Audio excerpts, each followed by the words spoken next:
Hello friends, I hope आप सब लोग ठीक है। और आज हम आपसे बात करने वाले हैं एक खबर के बारे में जो अभी 2-3 दिन पहले अखबार में आई थी।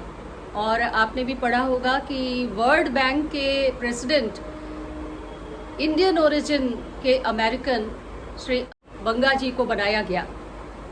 वर्ल्ड बैंक के बारे में भी और मुझे लगा कि मैं आपको भी बताऊं इसके बारे में, तो थोड़ी सी जानकारी आपके साथ शेयर करूंगी कि वर्ल्ड बैंक कब बना, कैसे बना, किन परिस्थितियों में बना और उसका क्या मुख्य काम है, और उसके साथ ही बंगा जी के बारे में कि वो कहाँ से उन्होंने पढ़ाई की अपनी, कैसे अपना कैरियर शुरू किया।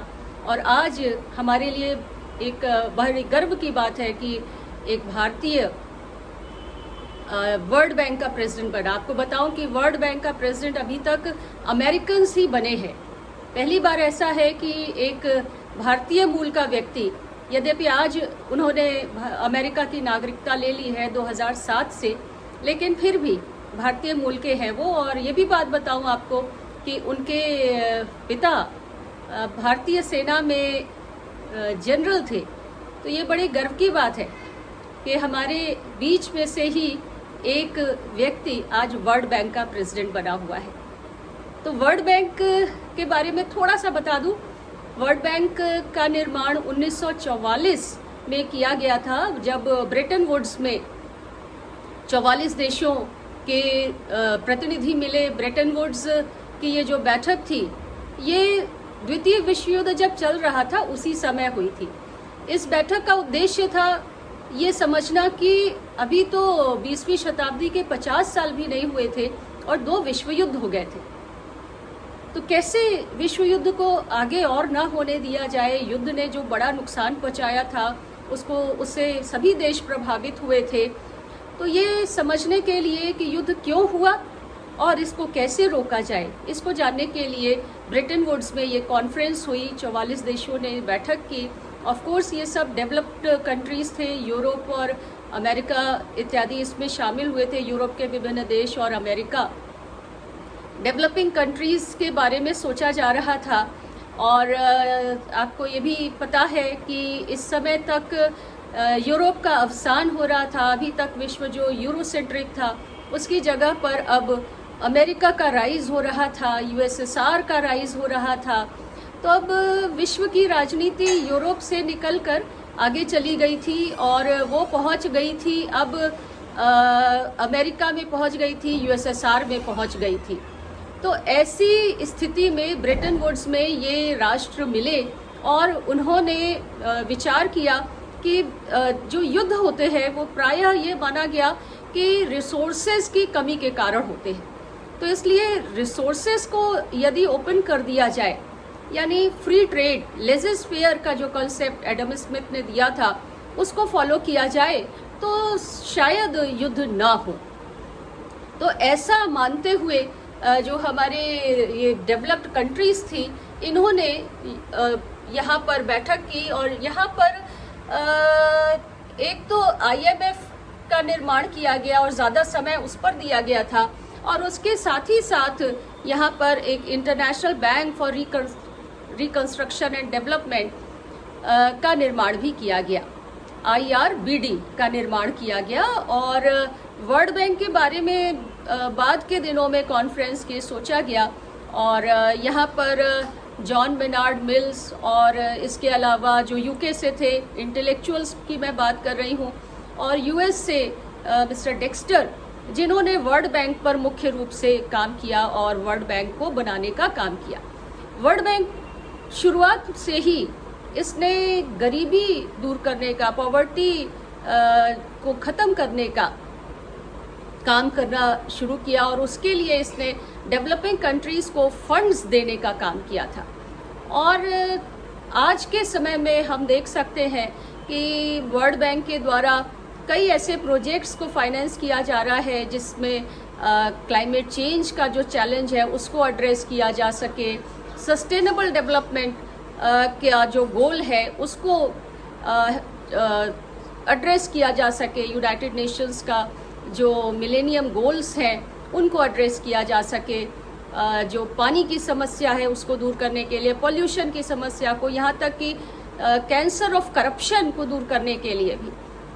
इसके कुछ अगर प्रोजेक्ट्स को देखें तो आसवान डैम का जो प्रोजेक्ट जो इजिप्ट के द्वारा टेकअप किया गया था, या जो इंडस रिवर का जो वाटर प्रोजेक्ट था वो, तो इसने कई ऐसे प्रोजेक्ट्स जो विकास के लिए हैं, जो कल्याण के लिए है, उनको फाइनेंस किया। डेवलपिंग कंट्रीज़ में जैसे ब्राज़ील को इसने शुरू में जब यूरोप से बाहर ये निकला, यूरोप के देशों में सबसे पहले इसने फ्रांस को लोन दिया था, और फिर उसके बाद 1947 में मार्शल योजना आ गई थी अमेरिका की, और यूरोप के देशों को उससे लोन मिलने लगा था।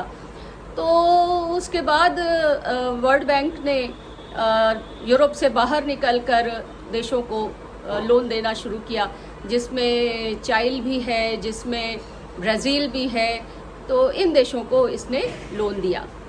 और अब हम अगर अजय बंगा जी की बात करें, और ये भी बता दूं कि इसका जो हेडक्वार्टर है वो वॉशिंगटन डीसी में है, और जैसा हम लोगों ने कहा था कि इसके जो अभी तक प्रेसिडेंट हुए हैं वो अमेरिकन्स रहे। IMF has been led by Europeans and World Bank has been led by Americans.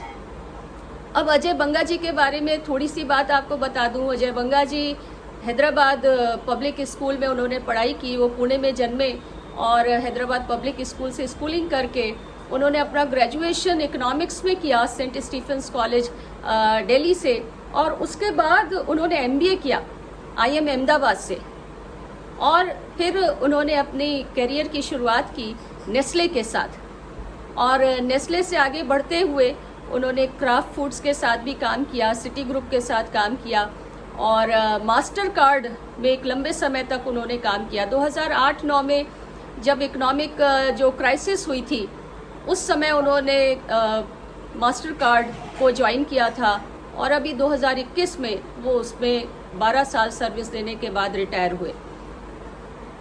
इसके अलावा उनके द्वारा और ऐसे बहुत सारे काम किए गए जो जिन्होंने उनको वर्ल्ड बैंक का प्रेसिडेंट बनने के लिए उपयुक्त कैंडिडेट बना दिया था।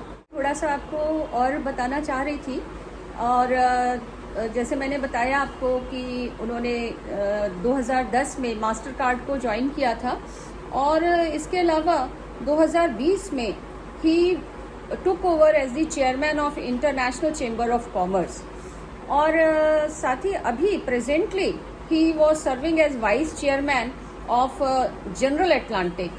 It is a private equity company.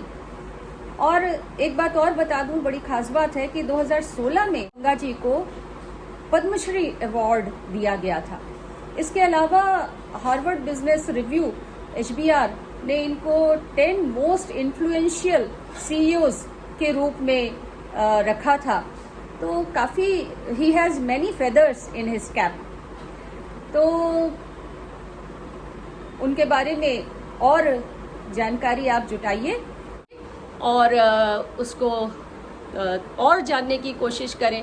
ये जो छोटा सा वीडियो है वो उसका पर्पस यही है कि बस आपकी जो ज्ञान की जो प्यास है उसको जगा दे। बाकी फिर आपको और इसके बारे में जानकारी प्राप्त करनी होगी, आपको मन करेगा जानने का तो आप और इसके बारे में जानेंगे। तो इसी के साथ आपसे विदा लेती हूँ, और आप मेरे सभी वीडियोस को ज़रूर देखिए, शेयर कीजिए, लाइक कीजिए। और ये चैनल का जो उद्देश्य है वो है जनरल अवेयरनेस, कि जब हम कहीं बैठते हैं 4 लोगों के बीच में तो हमें जानकारी होगी तभी हम बातचीत कर सकेंगे। अगर हमें जानकारी नहीं है तो हम कन्वर्सेशन में हिस्सा नहीं ले पाते। तो आपको छोटे छोटे मैं इशारे दे देती हूँ, और अब इसके बारे में आपको और जानने की जो जिज्ञासा है, पिपासा है, उसको आप पूर्ण करें। और मेरे चैनल को अगर सब्सक्राइब नहीं किया है तो ज़रूर सब्सक्राइब कर लीजिए। तो thank you so much, bye bye for now.